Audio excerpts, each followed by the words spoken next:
مرید ہونے کی دعوت پیش کی۔ مرید ہونے کے لیے من کا لگاؤ بہت ضروری ہے، کہ نہ کوئی کھیل ہے نہ تماشا ہے، یہ اللہ سے ہے اور جناب محمد رسول اللہ صلی اللہ علیہ وسلم سے تعلق ہے۔ تو بہرحال جو لوگ مرید ہونا چاہتے ہیں، وہ طالب ہونا چاہتے ہیں، وہ جو توبہ کرنا چاہتے ہیں، اپنی نیت کے حساب سے اپنے بائیں ہاتھ پہ اپنا دائنا ہاتھ رکھیے، اور جیسے میں کہوں آپ سب کی بڑھیا میں چلے یہ مٹن کرے گا، باؤں ہاتھ پہنچے دائیں ہاتھ اوپر، یہ مٹن ابھی پوڑی چھیٹے مٹن پوڑے جی اپنا مرید ہوتے چاہتے سلسلہ شرفیہ میں آپ مرید ہوئے کی تعلیم ہوتے چاہتے ہیں، چھیٹا سلسلہ اپنی پاوے یدی اپنے توبہ کرنا کرتے چاہتے ہیں، انشاءاللہ اللہ انہر بزرگان دین وسیلہ عمر تمہار سوے کے گناہ اگر معاف کو بھی تو انشاءاللہ اسے مطلب ہمیں بڑی چھوٹے مطلب آپ نہ رکھو۔ بسم اللہ الرحمن الرحیم، لا الہ الا اللہ محمد رسول اللہ، اللہ ہی معبود ہے، محمد رسول اللہ صلی اللہ علیہ وسلم اللہ کے سچے رسول ہیں۔ استغفر اللہ ربی من کل ذنب واتوب الیہ، اے اللہ تیری بارگاہ میں سچے دل سے سب چھوٹے بڑے گناہوں سے ہم توبہ کرتے ہیں اور ہم مرید ہوتے ہیں، سلسلہ عالیہ قادریہ اشرفیہ میں طالب ہوتے ہیں، سلسلہ عالیہ چشتیہ نظامیہ اشرفیہ میں اوپر ہاتھ تیرے بندے سید جلال الدین اشرف اشرفی جیلانی کے جن کا سلسلہ درجہ بدرجہ سلسلہ بسلسلہ ہوتے ہوئے حضور مخدوم سلطان سید اشرف جہانگیر سمنانی رحمت اللہ علیہ تک پہنچتا ہے، ان کا سلسلہ درجہ بدرجہ سلسلہ بسلسلہ ہوتے ہوئے حضور سید عالم نور مجسم احمد مصطفیٰ محمد مصطفیٰ صلی اللہ علیہ وسلم تک پہنچتا ہے۔ یا اللہ ہماری توبہ کو انہی نیک بندوں کے وسیلے سے قبول فرما اور ہمارا حشر انہی کے ساتھ فرمانا۔ یا اللہ دنیا و آخرت میں ان دونوں سلسلوں کی خیرات و برکات سے ہمیں نوازنا۔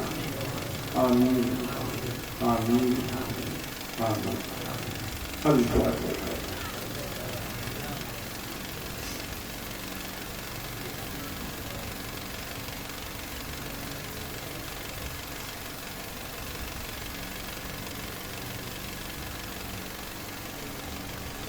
سرورہ شاہ کریمہ دستگیر اشرفہ حرمت روح پیمبر جب نزلت السوء اللہ لی خمسۃ نطفی بہا حر الوباء الحاتمہ المصطفى والمرتضى وابناهما والفاطمہ وصلی اللہ تعالی علی خیر خلقی ونور عرشی محمد وعلي وأصحابه أجمعين برحمتك يا أرحم الراحمين بحق لا إله إلا الله صلى الله تعالى عليه وسلم.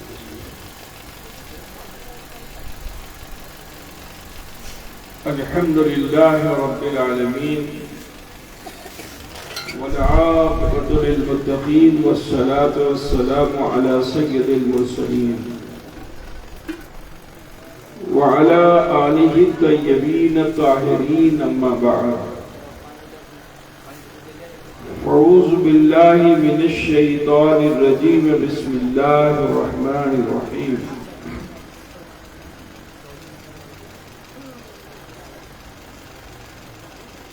يا أيها الذين آمنوا استعينوا بالصبر والصلاة إن الله مع الصابرين ولا تقولوا لمن يقتل في سبيل الله أموات بل أحياء ولكن لا تشعرون. ولنبلونكم بشيء من الخوف والجوع ونقص من الأموال والأنفس والثمرات وبشر الصابرين الذين إذا أصابتهم مصيبة قالوا إنا لله وإنا إليه راجعون. صدق الله مولانا العظيم وبلغنا رسوله النبي الأمي الكريم ونحن على ذلك لمن الشاهدين والشاكرين والحمد لله رب العالمين. ذی وقار معزز علماء ملت اسلامیہ، شورائے اسلام، ذکر شہدائے کرب و بلا میں شرکت فرمانے والے برادران اسلام، سماعت فرمانے والی خواتین اسلام، عزیز بچوں، نوجوان ساتھیوں، حصول سعادت و برکت کے لیے عقیدت و خلوص کے ساتھ آئیے ہم اور آپ مل کر آقائے نامدار، مدنی تاجدار، غریبوں کے غمخوار، صاحب ابرار و اخیار، سید عالم نور مجسم جناب محمد رسول اللہ صلی اللہ تعالی علیہ وآلہ وسلم کی بارگاہ بے کس پناہ میں جھوم کر ہدیے درود پاک پیش فرمانے. اللہم صلی علی مولانا محمد وعلی آلہ وعلی آلہ سیدنا مولانا محمد صلی اللہ علیہ وسلم. آپ کے اس دیار میں کافی دنوں کے بعد آنا ہوا اور اس بستی میں تو غالباً پہلی مرتبہ جلسے میں شرکت کا موقع ملا. میں دعا کرتا ہوں اللہ تعالیٰ ہم سب کی اس حاضری کو قبول فرمائے اور امام عالی مقام علی جد علیہ السلام کے روحانی فیض و برکات سے ہم سب کو مالا مال فرمائے. واقع کربلا تو آپ نے علماء ملت اسلامیہ کے زبانی سماعت فرما دیا ہے. برکت حاصل کرنے کے لیے میں بھی انہی موضوعات کی طرف جاؤں گا اور وہیں سے کچھ ہدایت کی روشنی حاصل کرنے کی کوشش کروں گا. دعا کرتا ہوں کہ اللہ تعالیٰ مجھے بھی ہدایت کی روشنی عطا فرما دے اور آپ سب کو بھی نور ہدایت عطا فرما دے. اللہ رب العزت ارشاد فرماتا ہے یا ایھا الذین آمنوا استعینوا بالصبر والصلاۃ. اے ایمان والو صبر سے اور نماز سے مدد طلب کرو. ان اللہ مع الصابرین، بے شک صبر کرنے والوں کے ساتھ اللہ ہے. قرآن کو سمجھیے، قرآن کو پڑھیے. آج ہماری اسی سے دوری ہو گئی ہے جس کی بنیاد پر ساری دنیا میں مسلمان ذلیل و خوار ہو رہا ہے۔ رسول پاک صلی اللہ علیہ وسلم نے رخصت سے پہلے دو ہی چیزیں چھوڑی تھیں۔ نبی کریم صلی اللہ علیہ وسلم ارشاد فرماتے ہیں کہ ترکت فیکم الثقلین، میں تمہارے درمیان دو بھاری بھرکم چیزیں چھوڑے جاتا ہوں، کتاب اللہ و عترتی، ایک اللہ کی کتاب ہے، دوسرے میرے اہل ہیں، میرے اہل و عیال ہیں، اور قرآن۔ معلوم کیا ہوا کہ اللہ تعالیٰ نے جو سب سے بڑا سرمایہ امت کو دیا وہ کیا ہے؟ قرآن ہے اور اہل بیت کرام ہیں۔ جب تک کہ مسلمانوں نے قرآن کو، اہل بیت کو اپنے سینے سے لگا کے رکھا، کامیابی نے ان کا قدم چوما۔ لیکن جب مسلمان اس سے انحراف کرنے لگا، قرآن کو سمجھنا بھول گیا، اہل بیت کو پہچاننے سے انکار کرنے لگا، تو تباہیاں اور بربادیاں آنے لگی۔ تو لہذا عزیزوں، میں آپ سب سے کہنا یہ چاہتا ہوں کہ ان دونوں چیزوں کو مضبوطی سے پکڑ کر رہنا۔ اگر ان میں سے کسی ایک کا بھی دامن چھوٹ گیا تو کامیاب نہیں ہو گیا۔ تو قرآن کو بھی مضبوطی سے پکڑو اور اہل بیت ذیشان کو بھی مضبوطی سے پکڑو، کامیاب ہو جاؤ۔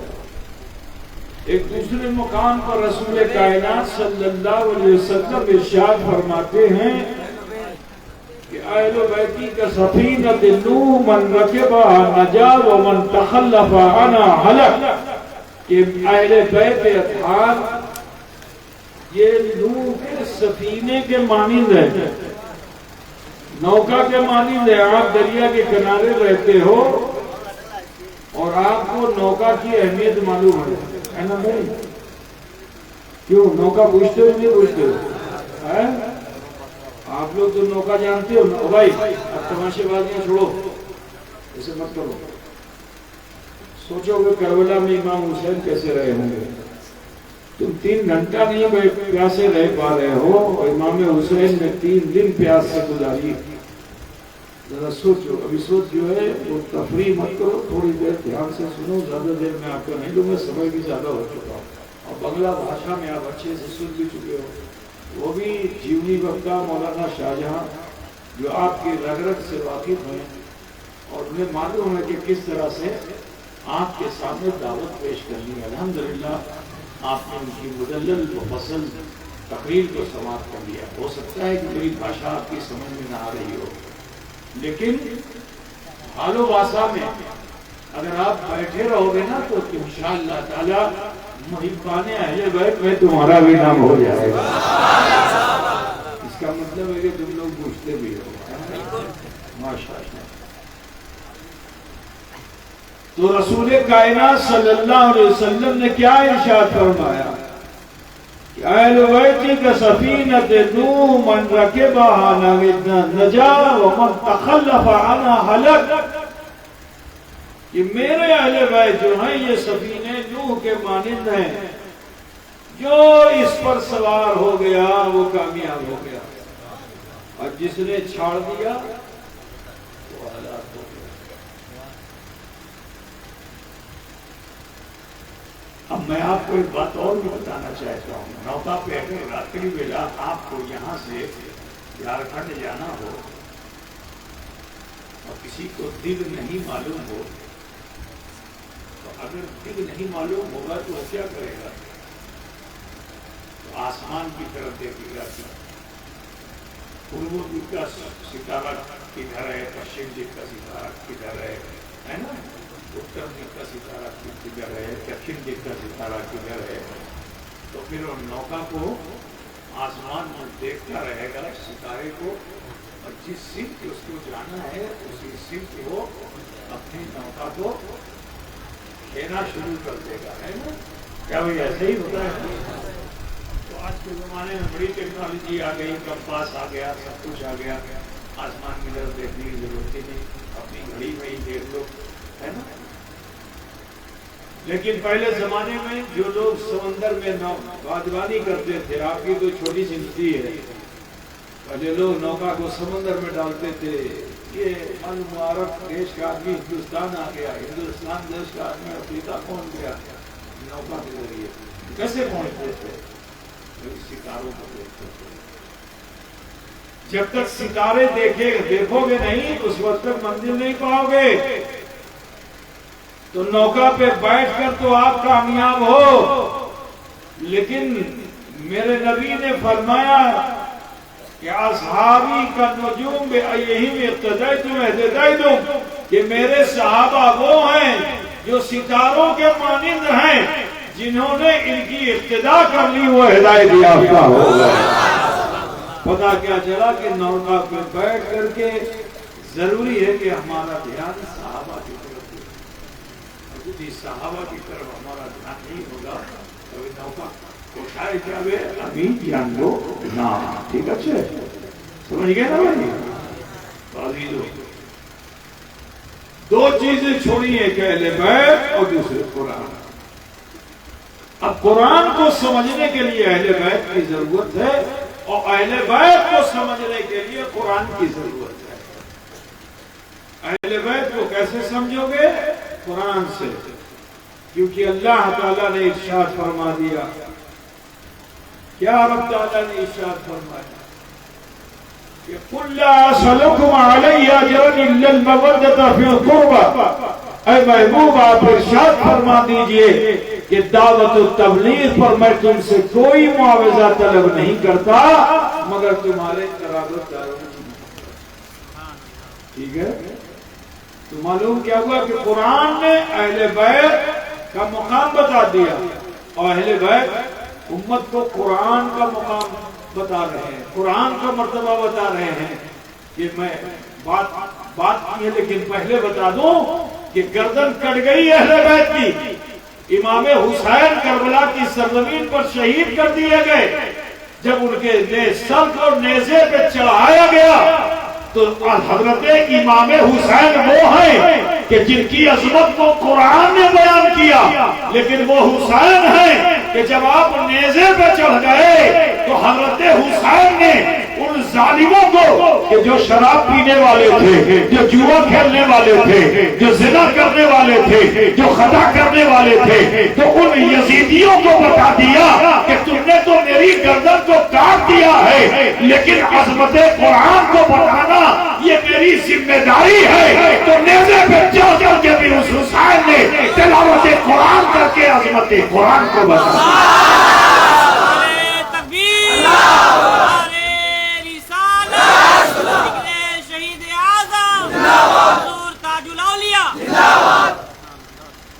اہل بیت کو سمجھنا ہے تو قرآن سے سمجھو، قرآن کو سمجھنا ہے تو اہل بیت سے سمجھو۔ ادھر نہ بولتے چلے بابا، ادھر ادھر گنڈو گول کربے نا، ٹھیک ہے؟ صرف ادھر دیکھو، اور تھوڑی دیر کا معاملہ ہے، زیادہ دیر میں آپ کا نہیں لوں گا۔ دیکھو وہ قرآن کہ جس کی آیتیں تو کسی اور موقع اور محل کے لیے نازل ہوئی تھی، لیکن ان آیتوں کو جب ہم پڑھتے ہیں تو ایسا لگتا ہے کہ یہ آیتیں کربلا والوں ہی کے لیے نازل ہوئی تھی۔ ابھی میں نے آیت کریمہ پڑھی، یا ایھا الذین آمنوا استعینوا بالصبر والصلاۃ، اے ایمان والو صبر سے اور نماز سے مدد طلب کرو۔ ایک بات مجھے بتاؤ کہ اگر میں تم سے کہوں کہ جدی تم کو لابھ چاہیے تو ایک چکر کربے، ایک نے مولانا معین کو شاہد، ایک نے مولانا محبوب کو شاہد، اور تم کو انہی سے لینا ہے، جو کچھ لینا ہے انہی سے لینا، تو میں کیا کہوں گا؟ جو ان دونوں سے لے گا میں اس کے ساتھ ہوں۔ ہم ایچے تو بولوں نا، کہ جو ان سے اور ان سے لے گا یعنی محبوب سے لے گا یا مولانا معین سے لے گا আমিও ওনার সঙ্গে এটাই তো আমি বলবো তাই না যদি আমি বললাম যে যদি তুমি চাইতেছেন লাড্ডু চাইতেছেন এই মিষ্টি চাইতেছেন তো মৌলানা মঈনের কাছে আসবেন মাহবুবের কাছে আসবেন ঠিক আছে যদি এনার সঙ্গে তুমি আসবেন তো আমিও তোমার সঙ্গে আমি এনার সঙ্গে হবো এই তো আমি বলবো